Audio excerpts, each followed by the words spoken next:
Hello, everybody. Thank you so much for joining Feel the News and Friends, the comedy news hour. So I'm just gonna give a couple of seconds for some people to show up, and then we'll get this party started. It's not really going to be a party as much as we're going to be doing a lot of chatting, but let's get it started. Okay, yeah. So this is Feel the News and Friends, the news comedy hour, where I invite some of my friends to help me tell you how to feel about the news. And usually, this show, I talk about news that has made me angry, sad, or glad. And then I invite my fellow comedians or activists who know a lot or people who read a lot more than I do to tell me their feelings about the news. This is the first show where we're going to have some characters coming up. We've got a really, really action-packed schedule of characters, comedians, and we got our first segment of the show ever. But let's go ahead and get the show started, and let me tell you about news this week that has made me sad. Okay, news this week that has made me sad is, guess who's reporting how much pollution corporations emit into the air? Corporations are. If you just panic, we are kindred spirits. This is the equivalent of letting the Cookie Monster self-report how many cookies he eats. The EPA doesn't just let corporations report their own toxic emissions. It doesn't even require their reporting to be accurate. Sorry, I keep dropping more bad news, but corporations can estimate how much they're polluting using calculations that are no longer relevant. I wish my teachers would have let me estimate what I thought my grade was.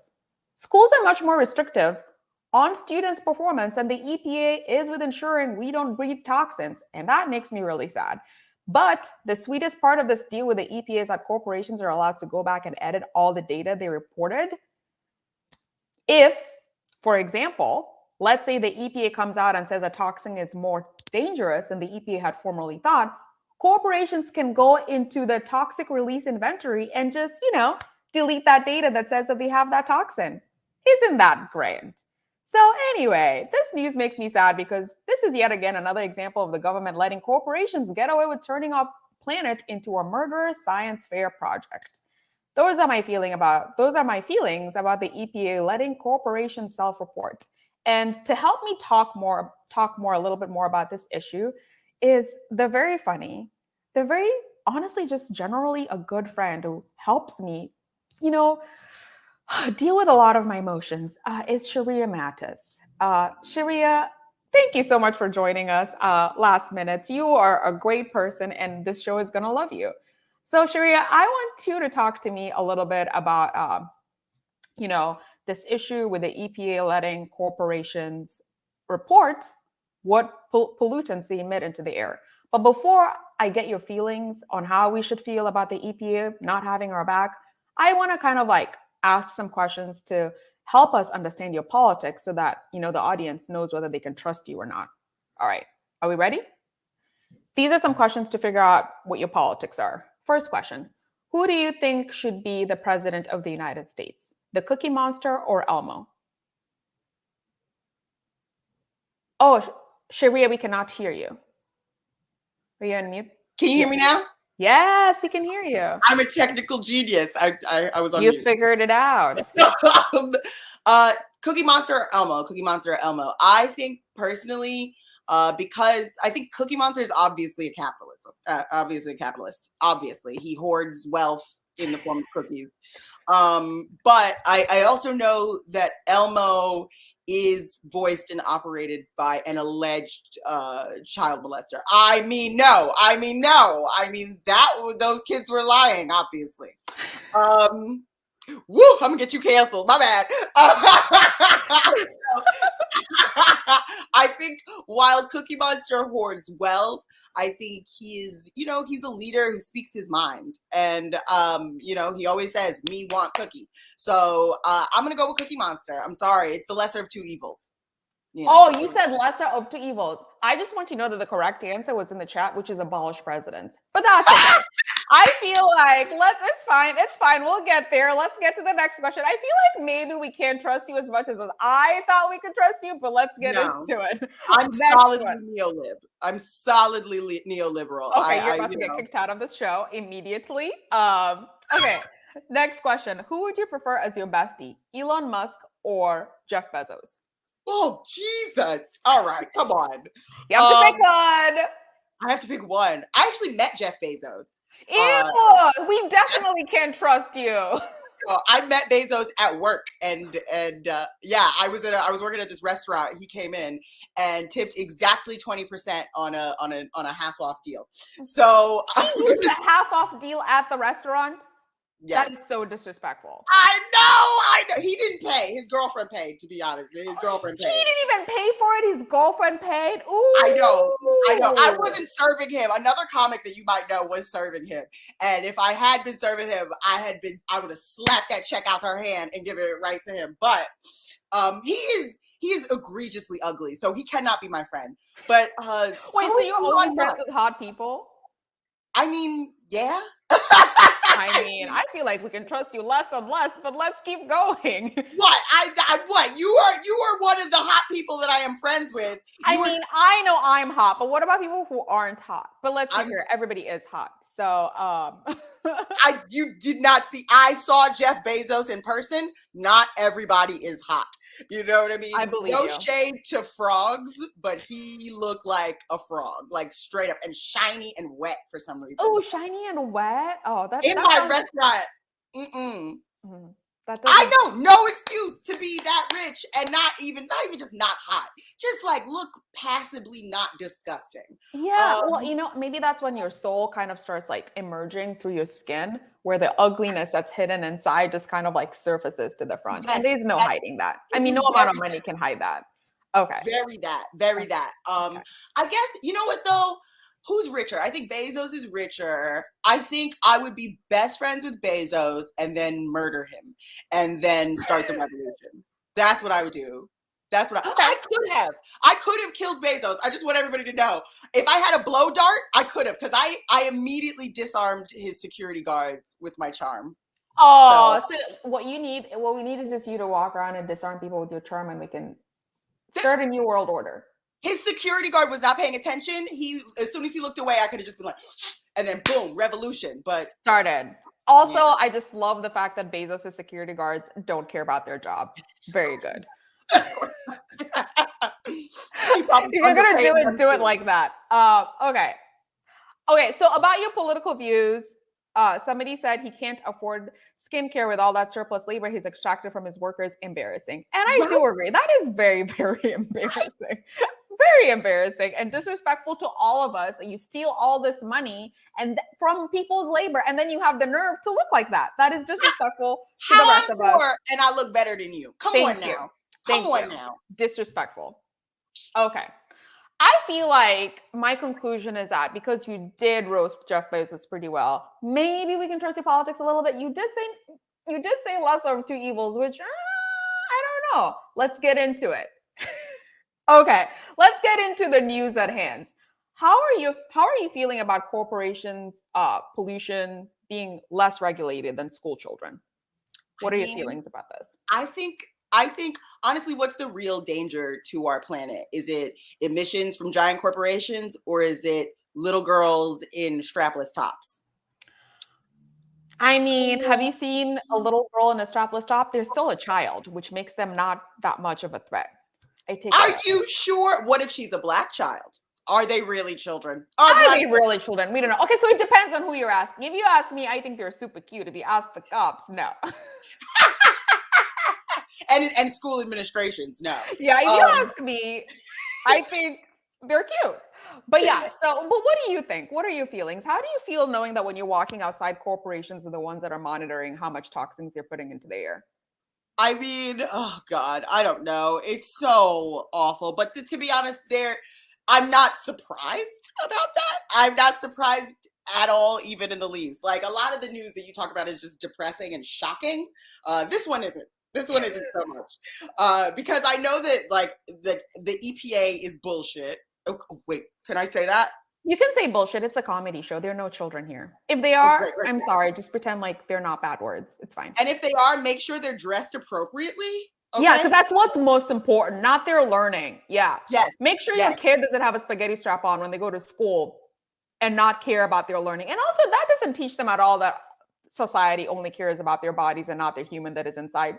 That's not what that does at all. But and also, you don't want them to tempt their the administrators and teachers that are supposed to protect them. So, you gotta. I mean, we know schools are prisons, so Boop. I mean, okay, whatever. I went to boarding school, so I literally was in prison. No, I mean, knowing how little that like personal care products are regulated, like the stuff that you put directly into your bloodstream, all of that, this like it's all like carcinogenic and or whatever. So, and like, I mean, the EPA is obviously glad handing with these fucking with these evil corporations.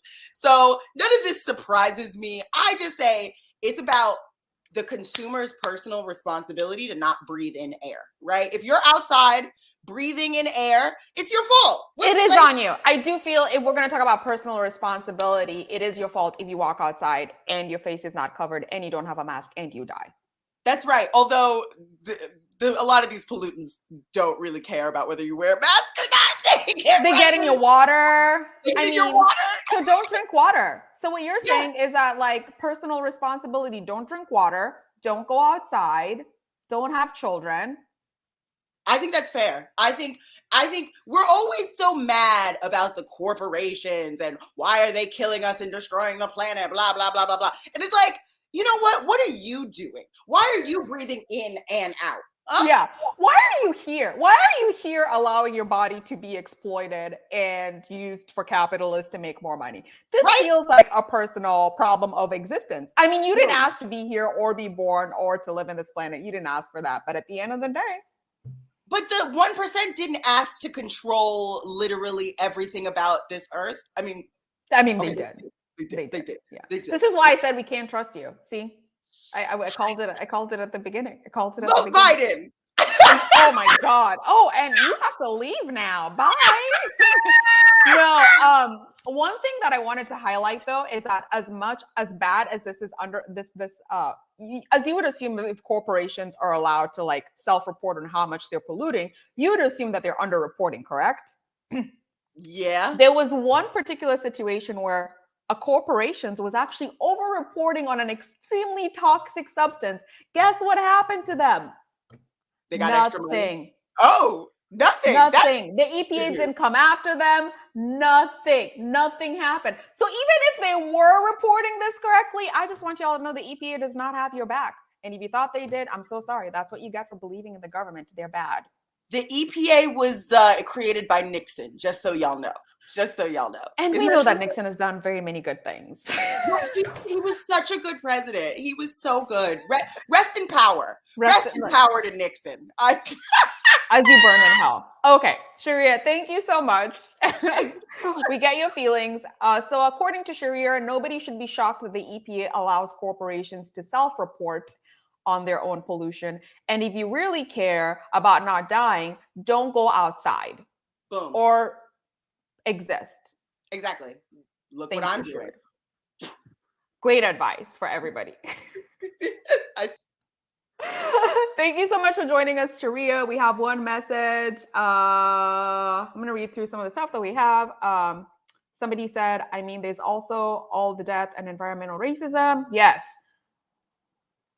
So if you're Black, you're more likely to be breathing in these toxins that the EPA is just letting go up in the air. So that's a really good point. I'm glad you brought that back. There's an ASAP science video that goes into the data that these pollutants, they decrease fertility and penis size. Maybe that'll get people caring a bit more. Yeah, if we just have toxins that reduce the sizes of penis, maybe people will care. Because people with penises, unless people with penises, specifically cis men, those are the only people that people care about. Cis men with penises. So let's make those penises smaller, and maybe the EPA might start caring about what is in the air. Okay, that was it for our first piece of news. The next part of the show, which I'm really excited about, this is the first time we're going to have a character come on the show. I'm really excited to bring to your screen Brittany Miggs. She's a writer for Reductress, Flex Mag, and Slack Joe. Please welcome to your screen, Britt Miggs. What's up? What's up, fam? Husky Muskies, what's up? Britt couldn't be here. She said she was sending me as a prank, which I don't really understand, but it's all good. It's all good. So I'm here to bring you all things Elon Musk. All right. All right. So sorry I couldn't update y'all this past week. I was recovering from syphilis again. Crazy stuff. But since I last saw y'all, a lot of stuff has been happening to my boy Musk. Got a crazy good haircut. Y'all see that? Yeah. He looks amazing. I mean, I bet Grimes is like feeling really silly right about now, right? I bet she's feeling really silly. I mean, I know I have a boner, right? And of course, who could forget? Time Magazine made him the person of the year. Woo, woo, woo, woo, woo. I can't hear you, but I know that you're cheering. Okay. They just have good taste. I mean, this is what happens when you don't pay your taxes, people. Right? Time Magazine knows what's up. And last but not least, Muskie had a pretty epic exchange with Senator Elizabeth Warren, or should I say Elizabeth Boring. Yeah, I went there. Okay, let me read this out. Okay, so she said, let's change the rigged tax code so the person of the year will actually pay taxes and stop freeloading off of everyone else. And my boy Elon tweeted back, okay, I can't even get through this. Okay, please don't call the manager on me Senator Karen. Okay, can I be the first one to say that the Karen jokes will never get old, okay? That joke was as fresh as the deuce I laid in my mom's toilet earlier. That's right, I still live with my mom, okay? So, him and Jeff Bezos have been kind of like going toe-to-toe on who's going to be the richest man alive, and like Musk has pulled ahead several times, okay? So suck it, bozos. Amazon Prime this dick. Am I right? Maybe if Bezos had spent a little more time on Twitter, okay, like my boy Musk, maybe he'd have it, right? I mean, he's a man of the people. He could be doing anything right now, okay? He could be flying around in a jetpack. He could be living on Mars. But instead, he's on Twitter with me, right? His dad owned an emerald mine. My dad works in a coal mine, right? Similar. My dad's not doing super well. But anyways, okay. In some less fortunate news, I don't know if you heard, but Musk lost $20 billion this week when Tesla stock fell. So obviously I have started a GoFundMe, like I usually do, to get him back up to that 300 bill. Donate what you can. Obviously it's a really hard time right now, especially with the holidays coming up. Really appreciate it. Honestly, it'd be really tight if you just bought a Tesla. That probably help the most. But if you can't do that, I mean, I certainly can't afford a Tesla right now. I can't afford my brother's insulin. But as soon as I get that coin, baby, I am buying a Tesla. I'm gonna be driving around in that. So that's it for me. But some chick named Ashley is coming up next. Zeke out.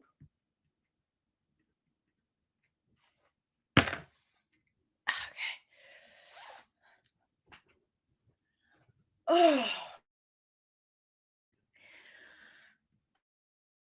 What's up, you political sluts? It's Ashley at Slay Girl Media. I am here to announce our hashtag goals Girl Boss of the Week. I am absolutely tickled pink, millennial pink, that is, to announce this week's Girl Boss. She has been on our list over 50 times. That's right, it's a repeat. And I'll give you a little hint. She once made our list for expertly putting on a pair of sunglasses. That's right. It's House Speaker Nancy Pelosi. Give it up for this babe. She announced this week that she opposes banning Congress members from owning individual stocks. She said, let the ladies of the law invest, okay? We know Nancy is all about women getting that shmoney, all right? Several mansions, okay? That is hashtag goals. Talk about feminists fighting for financial freedom. And for those who cry conflict of interest, it sounds like you aren't interested in women making money, all right? Yeah. Well, before I go, I just need to give a special shout out to our little boy boss slay king of the week. You guessed it, President Joe Biden, or should I say Byron? Okay, this absolute king did not cancel student debt or get Build Back Better passed, but you know what he did do? He made an epic TikTok with the Joe Bros. Yeah, if you had told 13-year-old me that my president would do a social media stunt with these absolute hotties, I would have said, what's a social media stunt? And then I would have had a stroke. Oh my gosh, tune in next week when we rank Kristen Sinema's fashion choices from amazing to mind-blowing, okay? Peace out, gays, theys, and girlies. Love you all so much.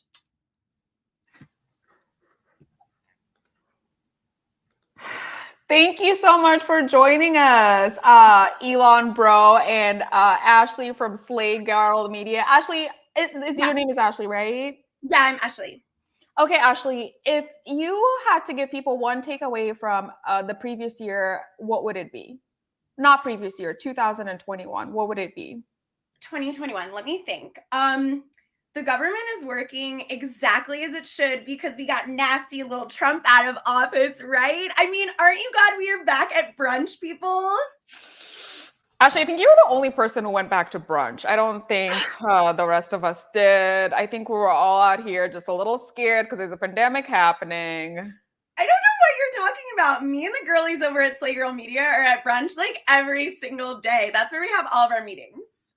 Oh my gosh, Ashley, I thank you so much for coming to the show, but that is all of you that I can bear today. I'll God, see you thank next so time. much. You were amazing and incredible, Ashley. I would, you know what, Ashley? I would suggest that you stop reading CNN and New York Times. Oh my God, those are my favorite publications. Okay, now I totally get it. Goodbye, Ashley. Wow. Okay, Ashley was a whole mood. If you have an Ashley in your life, I'm sorry. But what I do have coming up is some good news that I wanted to share with y'all. This is the next piece of news that made me happy. Okay, I'm going to be very honest. It was really, really hard for me to find news that made me happy this week. Maybe it's a little hard to find joy in anything after having to cancel your cookie party because Omicron decided to crash the party and ruin everything. Okay, I know canceling a cookie party shouldn't cause tears, but maybe it's just the straw that broke the camel's back. So thank you, COVID, for destroying my cookie party. Nonetheless, amidst all that heartbreak of not being able to decorate cookies, I did find a tweet about a man who drove half an hour with a grill to feed people in Kentucky who'd been negatively impacted by the tornadoes. And I started crying. Tears of joy, which is something that Twitter has never done for me. Usually I'm just crying tears of sadness and hopelessness, but these were tears of joy. The reason why this news makes me so happy is because when this guy was asked why he did what he did, he said it just needed to be done. This is proof that our immediate impulse as humans is to want to help. Regardless of how much the capitalist propaganda wants us to believe we're inherently greedy and selfish, I want you to remember that they're only talking about Jeff Bezos and Elon Musk, not us. We, good people, want to help. Anyway, that's news that made me happy. And to continue, yes, that's praxis. To help me talk about this news is Amanda Hunt, a very funny comedian and friend of mine. Amanda, thank you so much for joining. Marcela, thank you for having me. I would love to know where Ashley got her top also. It was so cute. Oh my gosh, don't dress like her. It's bad. That top was cute. Pink and red houndstooth is cute. It was absolutely gorgeous, but her opinions are trash. So her opinions are bad, but like that's the thing is like we need to try to see the best in everybody. And Ashley's top was definitely the best of her, and I'd like to know where it came from. This guy, I love before you start talking about the news and your feelings about it, I want the audience to get an understanding of what your political views are so that we know whether we can trust your opinion. Oh my God. Well, I'm an idiot, so you should not trust my opinion regardless. But full libertarian, of course. No, I'm just kidding. Well, we're gonna ask you some questions. You don't have to just let's go. Oh, good. I don't have to give my political bio. No, you don't. I saved you that by coming up with these amazing questions. I mean, they're not amazing, but it's fine. Okay. We will decide if they're amazing. I bet they're pretty good. They're okay. Okay. In order for us to determine your political perspective, first question is that do you think it's okay to cry over a cookie party being canceled? Oh my God, 100%. Just because like the world is falling apart and like your tragedy might be small, it's still personal and it's still your feelings and you're allowed to have space for those. Yeah, that's true. I love that. That is very true. I did cry very hard after the cookie party was canceled, but it does happen. And somebody did say you are allowed to be a libertarian socialist, which you are allowed to be in that show. In this show, you can be a libertarian socialist, but only a libertarian socialist. I was joking about the libertarian part. But the libertarian socialist part is good because that's what anarchists are. The libertarians stole our word and now they use it for evil. We won't let them have it forever. Okay, next question. Who would you prefer to be president of the United States? The first comedian you met in California or Joe Biden? Oh my God. Okay. Joe Biden's not doing a great job. You know, like I'm not happy with what Joe Biden has done, which is basically nothing except like kind of be smug in front of cameras. But if Joe Biden is ineffective, some of the comedians I've met out here, they would make him look very good. I'm gonna have to say, I know the correct answer is abolish the presidency, but I'm gonna say I'm gonna say the worst phrase in the world, lesser of two evils, Joe Biden. Oh, No can't be comic should trusted. no Cannot be comic should trusted. ever be president. No comic should ever be president. There's something missing inside of us that's too fucked up. Which is why we should be president, because we're not going to do anything, which is actually good. Just have the office do nothing if you're going to have it exist. Just have them be so desperate to get on stage that they don't even have time to bomb another country. Oh, that's actually a good point. A comic president would never see the room. They would always be on stage. Okay, I changed my answer. You're right. Thank you. And that's the point. That's why you talk things out with your friends. I know. That's why you always do it. You come up with better answers. No judgment here. Okay, I feel like we can trust you because you did listen to me. Thank you. Okay, if you were to pick one political party to send to heaven, if you believe in heaven, which one would it be? Is this assuming a two-party system or a multi-party system? Whatever system we have now, baby, whatever you think it is, you have to send one of them to heaven. And heaven is a good place.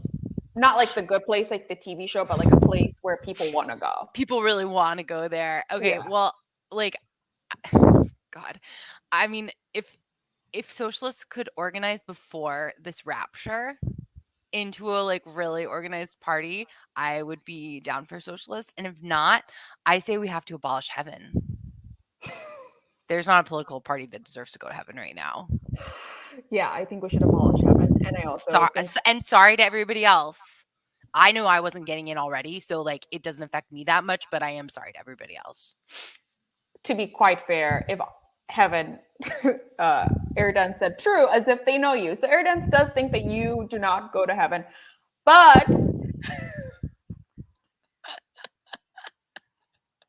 then these comments, please keep on commenting because these comments are keeping me alive. I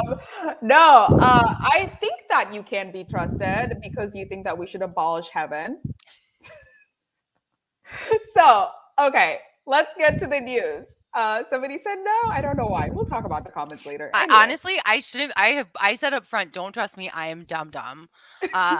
Marcela has activists and comics on here, and there are smart people who read, and there are dumb people who watch Housewives, and I fall in the latter category. I'm not gonna hate on you for trying to like remove yourself from this terrible world through the Housewives. I've done that before. I mean, it didn't work, but I tried. But let's get to the news. So how do you feel about a man driving to Kentucky with a grill to help people impacted with tornadoes?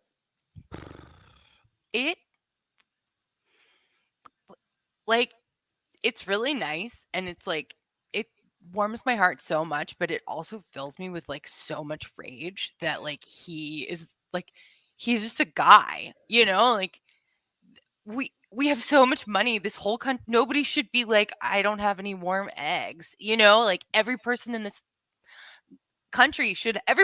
world should have warm eggs. Like we all deserve to have good food and comfort, but like in our country, we absolutely have the resources to provide it and just choose not to. So like my immediate response was like, this man, Jim Finch, is so kind, and he like clearly doesn't really want to be filmed and doesn't like this guy who filmed him has made him kind of go viral, and it's clear that he did not go there to go viral or go there to like, he just went there because he's like, it's the right thing to do.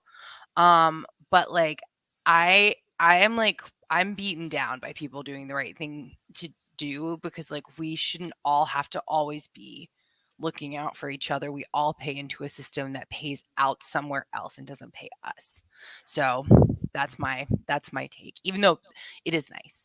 Yeah. So what if I flipped that? What if I said that the system was never created to serve us, so it does make sense for us only to actually have to serve each other? Like when, you know what I mean? Like when you think about it, like it does sound bad. The United States is definitely going to other countries, stealing their stuff, and then not giving any of the stuff that they stole to us, who is paying for all these wars. What if that's always been their job? You know, it's like a bully is a bully and that's a bully. And maybe we should do the other thing, which is like look out for each other. What if we all drove to Kentucky? I mean, it's far and I don't have a driver's license. Oh my God. And there's not enough parking for all of us to drive to Yeah. Kentucky. Like, I don't know where we would all stay. Yeah. But okay, what if we all sent like something to somebody in Kentucky in the mail or something? Yes, I think mutual aid is really great and really important. And our government was definitely not designed for like to serve the people. But to be like full Karen for a second, like we're paying for the government. We're paying for the government. They should provide us with services.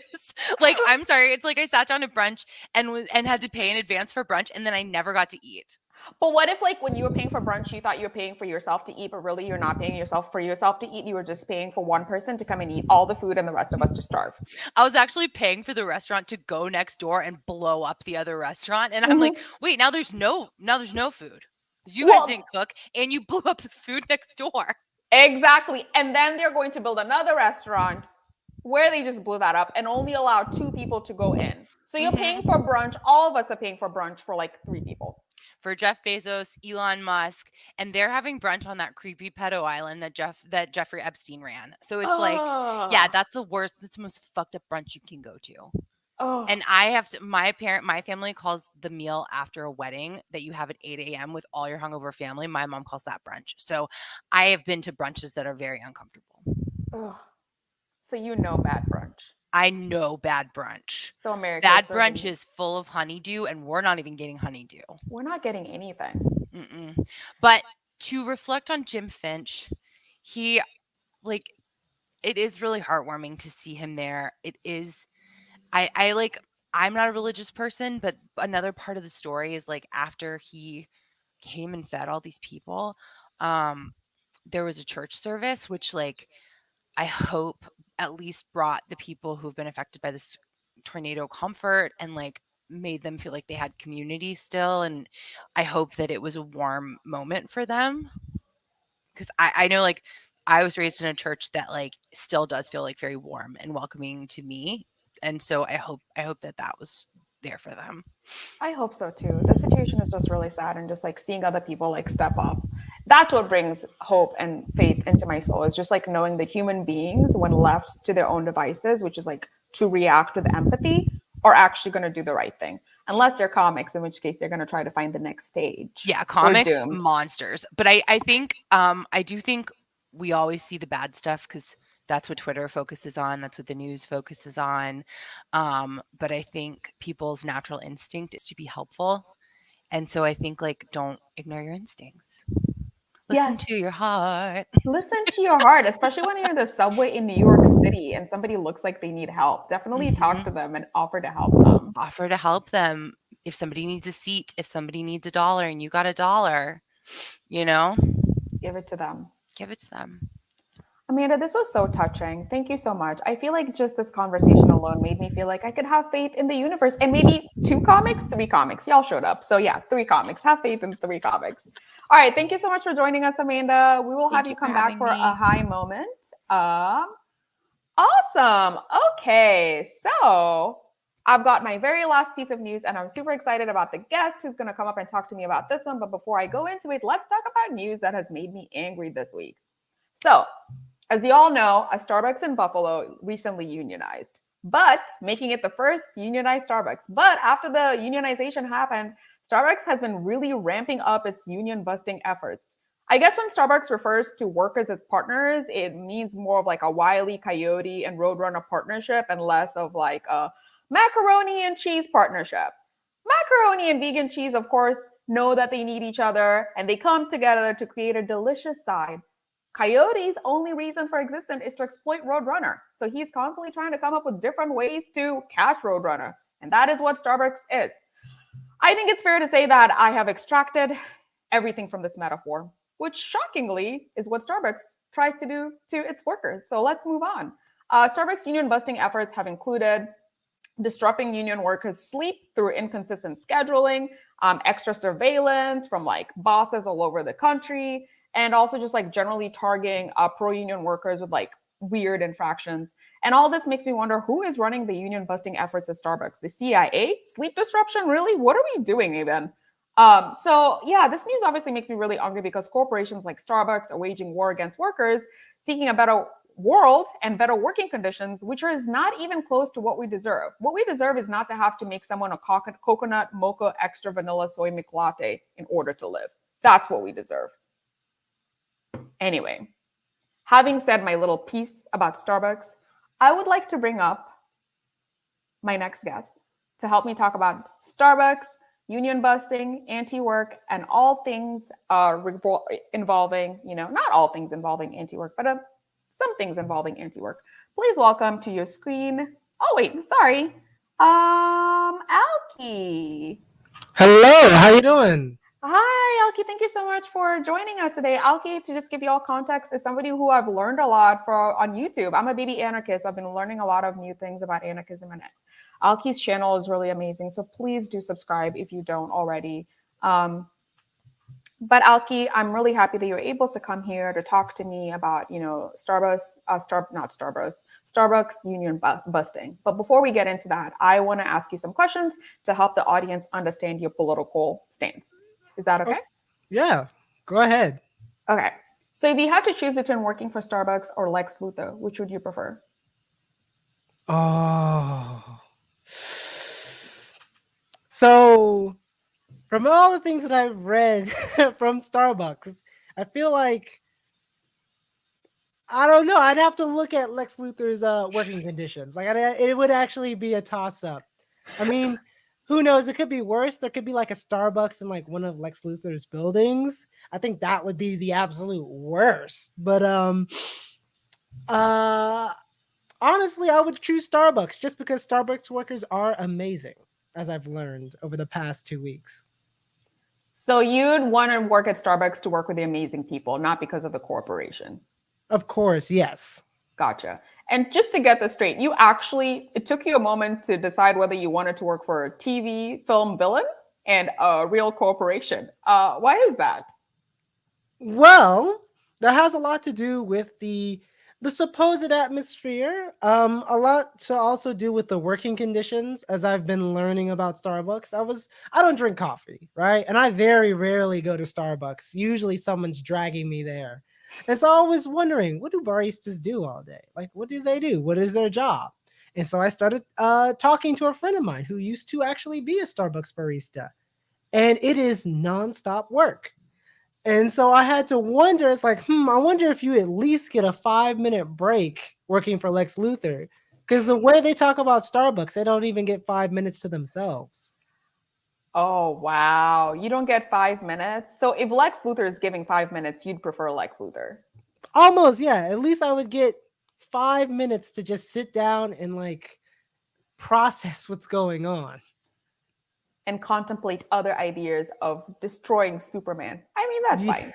I like this. I feel like so far I can trust you. Okay, next question. Who would you prefer as your bestie, Nancy Pelosi or Kamala Harris? Oh. Well, ideally neither, of course. Good answer, but you have to pick. Okay. Well, I mean, it comes down to, do I want to be basically next to Kamala Harris? She was the police. Or do I want to be next to Nancy Pelosi, which is like 20 times worse?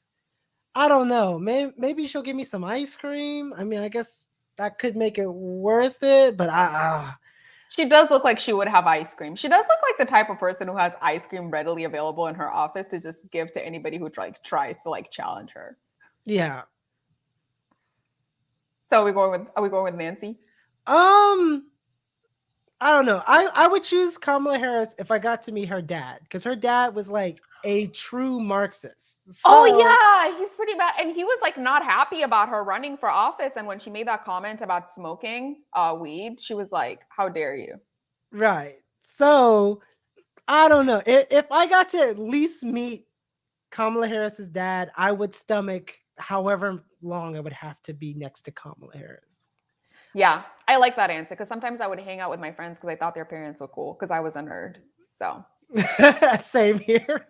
I get that. Okay. Questions about the actual news that we just talked about. First question that I want to ask you is like, do you think the CIA is helping Starbucks with your union busting? Because I mean, some of the stuff that they're doing, like mental warfare, is like, who's helping you? I don't know if they're directly helping, but I think Starbucks definitely got their hands on some torture books or some psychological warfare books from them, because that is 100% what they're doing. It is not unlike something the CIA would do. What do you think about just like the union busting in Starbucks in general, and why do you think they're doing it? So Because they keep saying they want their partners to have a better life. oh yeah, I hate how they call their employees their partners, because it implies that, it's a two-way street. They can go to management and express their problems, and management can go to them and express their problems. But as we can quite clearly see, management is telling them what their problems are and not bothering to even listen to their quote unquote partners. So naturally, I support, Starbucks workers naturally, I support the workers who have unionized and the workers who are planning on unionizing or have voted on unionizing, and there's still a dispute on the votes. As for why Starbucks is union busting, I mean, it's quite clear that every corporation union busts.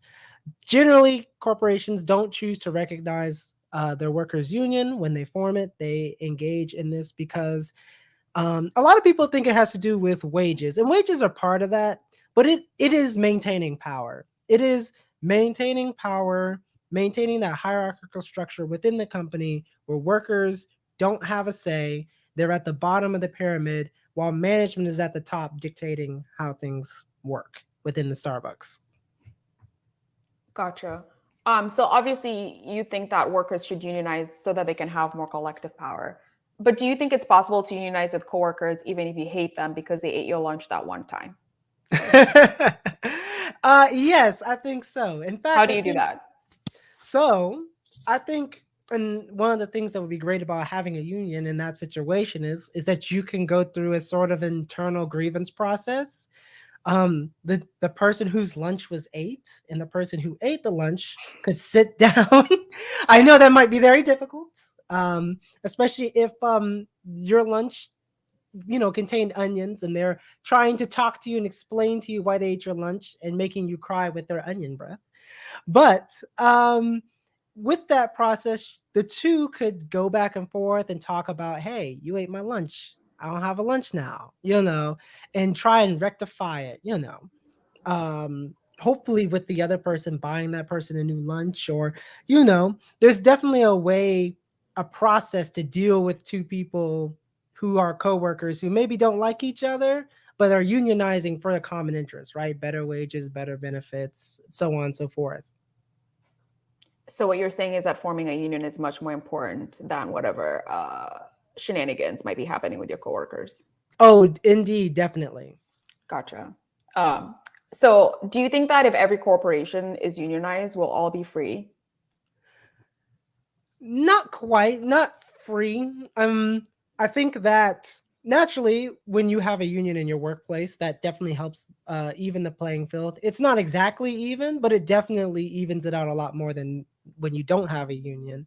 But even if every single business and corporation was unionized and we had great strong unions like we did in the 30s, we wouldn't be free. There would still be that hierarchical structure where you have capitalists and bosses who own and control the workplace, and you would still have workers who would be strong and empowered with their union, but they still wouldn't own the workplace. We wouldn't be free. The only way to truly free ourselves is when we tell the capitalists and the bosses, no, we do the work, so we own the workplace. That's the only way for us to be free. Gotcha. I totally agree with that 100%. And like that kind of leads me to the other thing, which this is how I learned about you, which is like you do a lot of, well, not a lot. The one video that I watched is about anti-work. Would you like to explain a little bit more of that? Like I know maybe people who are watching and even the comedians are familiar with the anti-work Reddit group. But something that I thought you said that was really fascinating is that Reddit group is no longer anti-work. So I just wanted to give you an opportunity to really explain what anti-work means to people. It's not telling your boss to like F off, like it means a lot more than that. Right. So anti-work is very interesting. So if you go to the subreddit now, and you talk to people, you don't look at the sidebar, but you just talk to your average person there. They'll give you 100 different answers about what anti-work is and what what it isn't, right?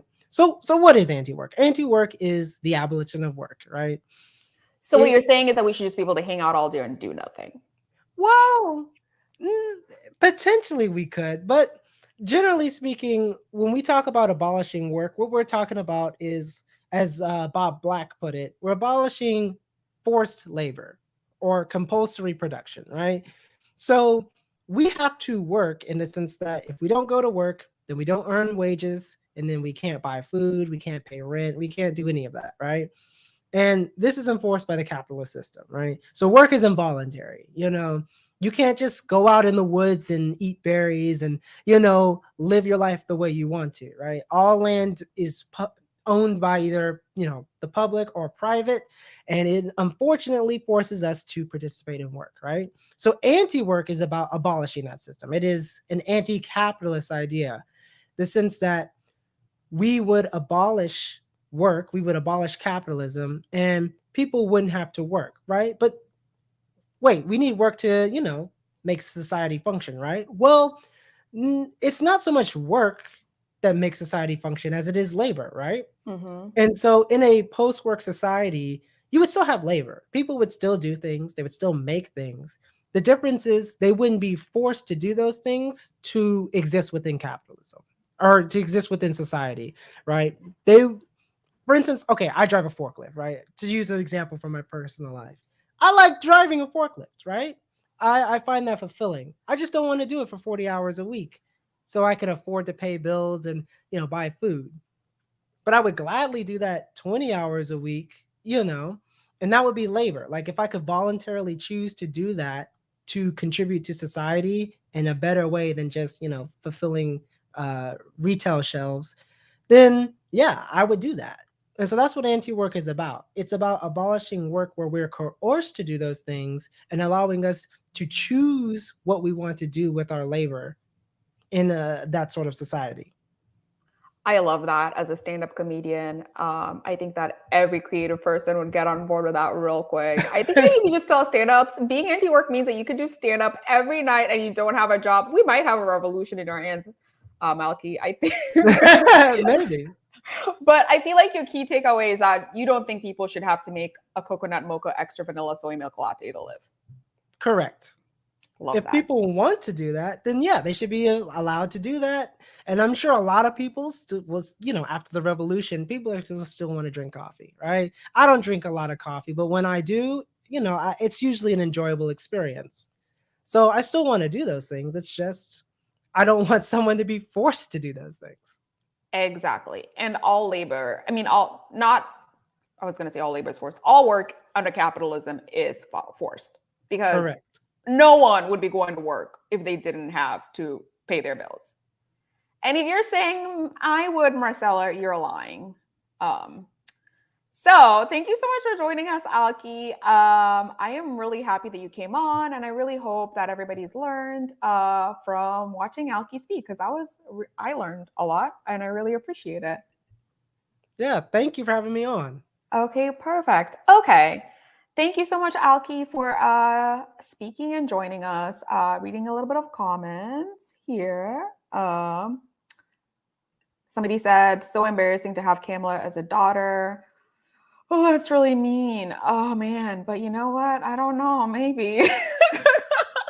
I just thought about how my dad is disappointed in me. And I was like, I hope he doesn't think of me like that. He doesn't. He's sweet. And what I really like, the last comment is like, we own our workplace, our time, and our lives. That sounds like a really good way to define being anti-work. But we're not done yet. I have another surprise coming up. Joining us back again is Sharia Mattis with her Black Girl Feelings. Jesus. Oh, great. I didn't see you there. Hi, I'm exhausted. Welcome to Black Girl Feelings with Sharia Mattis. Okay, so as some of you, one of you might know, I have a little barely functioning web series called Black Girl Feelings. And so this is a live version of it because Marcela asked me to. I didn't just do it because I'm mean. Okay, so anyway, just a little bit about it. I called it Black Girl Feelings because I wanted to name it after something that literally no one cares about. But for this issue, I wanted to talk about something that everyone cares about. My hysterectomy. That's right. My cookie party has also been canceled. Don't go. Don't go. Don't leave. Don't leave. Don't sign off. I wanted to really talk about how my hysterectomy can be blamed on capitalism. It's my favorite thing to do is blame capitalism. All right. So first of all, I got a hysterectomy because, well, I looked at the Supreme Court and I was like, let's get this uterus the fuck out of here. But also because of fibroids. Fibroids are benign tumors that grow along the uterus. They cause various symptoms. Think about like if the uterus was a bowl overflowing with matzo ball soup. Yeah? I bet you're hungry. But fibroids affect so many people. Like actually 80% of people with uteruses have fibroids, which means like a good percentage of people watching this right now have fibroids. In fact, if you look under your seats, there you go. You get a fibroid. You get a fibroid. I did it. I'm great. No, that's not how it works. But there might be a fibroid right next to you right now. Fibroids can be blamed on many things. They can be blamed on hormonal imbalances. They can also be blamed on stress from racism, stress from sexual assault, stress from capitalism. Oh my goodness. Also, all of those things you can just blame on capitalism. So boom, one, done. Number two, I had to get a hysterectomy because my fibroids were so large and so numerous and so far gone that was really the only option available to me. I could have gotten a myomectomy, which is just removing the fibroids but keeping the uterus, but the recovery would have been so long, so much longer, that I wouldn't have been able to work for almost 2 months, which I can't afford to do because of capitalism. Boom, done. Number three, I was diagnosed with fibroids once they were so big that they literally had to jump out at the gynecologist, slap her around and say, I'm fibroids, diagnose me. It took so long, even though they're so common, because, let's just be real. I'm a poor person who's living under the for-profit medical healthcare system, which is a system that can only exist under capitalism. We did it again. Number 4 or 5, I don't know. I avoided the doctor for so long because I'm poor. And when I went, I did not know what to report as abnormal as abnormal symptoms. So when I did report my hemorrhage-like bleeding and symptoms of PMDD, I was just told to eat vegetables, take birth control, and shut the fuck up. Because I am a queer Black woman and a poor person, and that's a combination of identities at the bottom of the hegemony of capitalism. Boom, we did it, capitalism. Lastly, even getting a hysterectomy was so needlessly expensive and so injurious to my mental health because capitalism makes us not want to talk about reproductive health. Capitalism makes money off of shame and shame about our bodies in particular. So when I start talking and telling everybody at brunch about how my fibroids were pushing against my left ovary, or that one fibroid was so large it was literally blocking my cervix, suddenly it's inappropriate and I'm banned from Chuck E. Cheese. right? And like, oh, I've traumatized the children. Like, and children who might grow up one day to have to deal with fibroids. I mean, all right, let's be real. Them kids not gonna be growing up to deal with fibroids.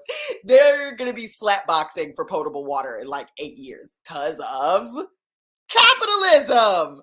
I did it. I'm a miracle worker. I'm amazing. Anyway, thank you. I'm sorry. Bye.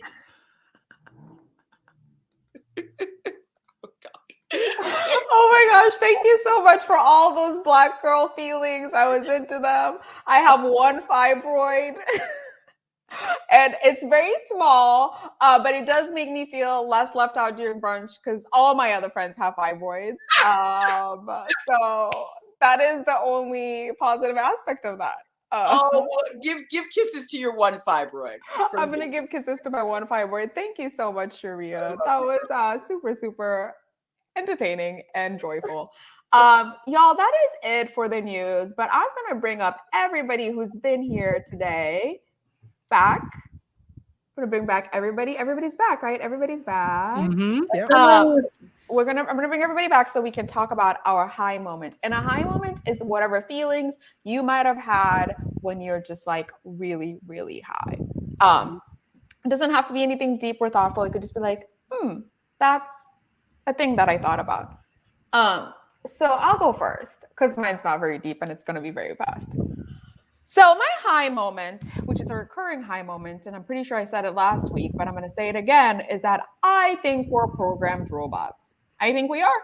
Because we do all these things. Think about it. From the day we're kids, the day we're born, they already start telling us what we should look like, what we should eat, how we should behave. And they send us to these schools, which are prisons, to tell us that we can't pee whenever we want to, and we should be quiet all the time unless an authority figure tells us to talk. They're just programming us. We're like a computer robot. Like every single time you see those robots in movies, those are not robots. Those are us. We're the workers. We're programmed. And whenever they're like, oh my God, they're reaching consciousness. They're reaching consciousness. We should be scared of us. Scared of that. They're talking about us reaching consciousness. Because right now, we're just a bunch of robots going around doing the programming thing. And sometimes there's a glitch in the system. Hopefully, that means that one day we will wake up. Anyway, that's my high moment. All that I know sounds like something that somebody thought of when they were high, because I do sound high. Wait, Marcela, have you seen The Island with Ewan McGregor? I haven't. You should watch it. Is that what it is? Why is it when I'm high, I come up with ideas about movies? This is what happens to me. I mean, it's in that vein. It's in that vein. It's pretty good. I mean, I haven't watched it in like a decade, but I remember it being pretty good.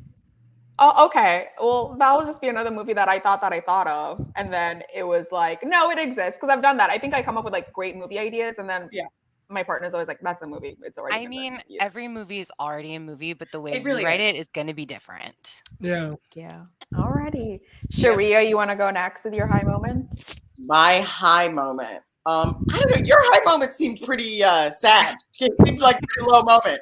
I only get sad things when I'm high. My high, I'm like, I don't know why I keep getting high. I don't get happy thoughts. I just get thoughts of like doom and gloom, and it's like, run away, you're in prison, and I'm like, I don't know how to get out. Like that's me high.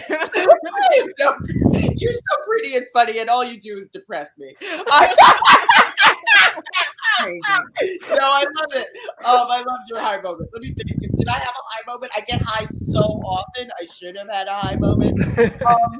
I mean, it's so funny because you were talking about work is like just teaching us to be automatons. But I've been freelancing and doing like shitty labor for so long, and I recently got a job offer for like a real job, and I think that was unfortunately my high moment because I was like, "Hey, look at me! I'm about to sail right into the lower middle class. Look at me. Look at me. Look at that. Going right above the poverty line. You know. So that was my high moment, is the promise of maybe not dying under capitalism just yet. Just yet. I'll die when the sea levels rise. Look at me. Yeah.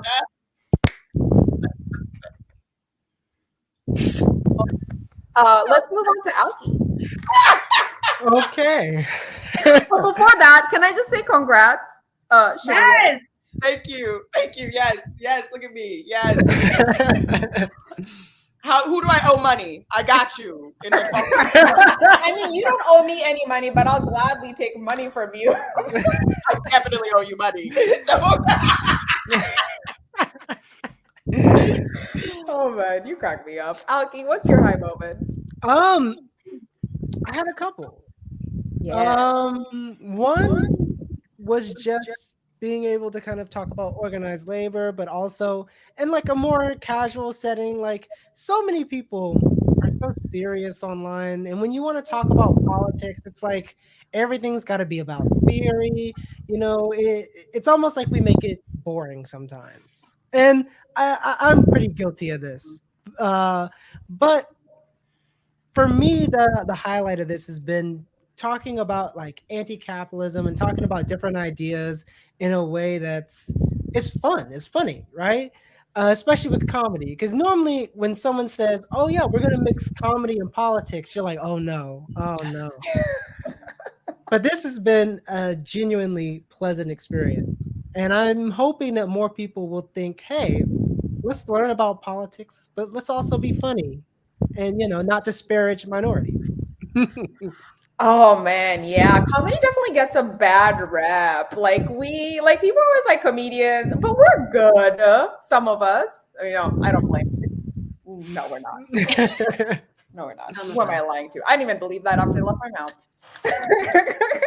Lies. All these lies. All these lies on this news comedy hour. Whatever, it's jokes. I'm joking. It was a joke.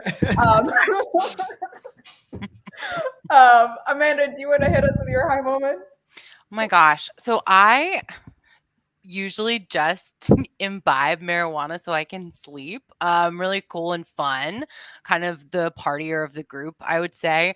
But two moments that I've had recently that I can't even blame on weed, but I do think I would like to, even though I can't, is like I got two cats during the pandemic, and I have like a psychotic relationship with them. Like when I leave, I'm like, what are they doing? I miss them so much. And when I get back, they're like, oh, where you gone? Like it's not reciprocal. So I'm always like, I wish I could text them. I wish that I could like say to them, like, I'm coming back. And like, but I know that I would also have to live with the knowledge that they do not care about texting me back. Like I would be left on red by my cats literally constantly. So it's probably for the best. And the other one, and this is something that like I used to have as a joke. Oh my God, our cats are twins. I have a tuxedo cat with those exact same markings. Oh my gosh, What this a is now turned into the sweetie. cat show. Please bring your cat. I don't know. I'm not going to stop you if you want to go get it. They never appear Wait. on camera. My cats will flee my arms. They like to lead a private life. Oh my gosh. It's pet. Everyone has black and white pets. This is the best day. Oh my God. This is Jasmine. I love you, Jasmine. Hi. Sweetie. Oh no. Look at those eyes. This is Aw. This is great. All right. I love this pedo moment. But Britt, you want to go finally with your high moment? Oh yes, and mine's definitely more of a traditional high moment, like you had. I have thought when I'm high. Also, I love weed so much that I get a panic attack like every fourth time I smoke it, and I still do. Literally, I'm like, I'll just have to deal with it. But I think that when you're on the plane, right? This is a pervasive issue. There's always some crying babies on the plane, right? I think that much like a daycare section of a gym or something, there should be a little section just for all the crying babies, and then they can cry together, and it's soundproofed, and then the rest of the plane doesn't have to suffer. And that's something that I came up with, and I think someone should buy this idea for me. I think it's very smart. Separate children from their families and put them in the back. They need to be just with a soundproof section. I think we came up with that at the border, to be honest. I was about to say, no, a I system like that where we separate children from their families. And I think no idea is original under the sun. This is temporary, and it would be nice. Like I said, a daycare, there would be toys and stuff. Listen, Yeah, that's what and they said that's at the the border. spin. And that's literally the what spin. life is. God damn it! We think there are no new ideas, but the spin is that maybe their parents get to go in the separate place with them. I don't know. I don't know. Okay. That's a good idea. You know what? We're brainstorming. There's no bad ideas in brainstorming. Just spitballing. There are human rights violations, but no bad ideas, and that's Exactly. Oh my god! Wow. Oh, All right. boy. Well, I'm well, gonna maybe never be just asked back. I said I'm never gonna be asked back on this show. I just you came will. up with border security, I yeah. also had an idea that somebody had come up with. So did you. It's fine. We can't all be original. We can't be all original in thought. It happens. It happens. Fine. All right. Well, that's been Field the News and Friends. Thank you, Sharia. Thank you, Alki. Thank you, Amanda. I think you're good. Thank you. Thank you. Thank you for having me. All right. Thank you, everybody, for joining. And one thing is that if you would like to support the comedians, Venmo me and not just the comedians. They're not all comedians. The comedians and Alki, Venmo me, and I'll Venmo them whatever you give. We do love to come here and talk to you all, but we are, in fact, performers when COVID is not destroying it. So if you can, great. If you can't, we also understand. I'm gonna leave this up for a little bit. Amanda, that's a cat tower back there. It's big. Yeah. I moved to LA and I had the space for it, and they love it. They're brag. so happy. They do try to fight the sun because they never saw it in New York, so they don't understand it. Try to fight the sun. What are they like when they see the light? Are they like coming for it? Like Yeah, they like pounce on it. Oh my And God. once I have a screen door to like a small balcony, and once my cat just went straight through it because a beam of sun hit the screen door. Oh He my jumped God. on it. It's not a nice apartment, so the screen door immediately popped right off, fell onto the balcony, knocked the plant down onto the street, and I was like, no one was hurt. The cat was fine. I kicked the screen door back on because I'm a lady. Take care of that work. Super. You don't need a super. All you need is your leg. If I waited for the super to come back, I wouldn't have a screen door anymore. That I never see that man. Okay. All of that I can blame on capitalism. All of that. Yes. And that's a perfect way to end this broadcast. If you had time to Venmo, thank you. If not, please join us. We're probably going to be back very often because we can't do comedy outside. Bye. Bye. Good night. Good night.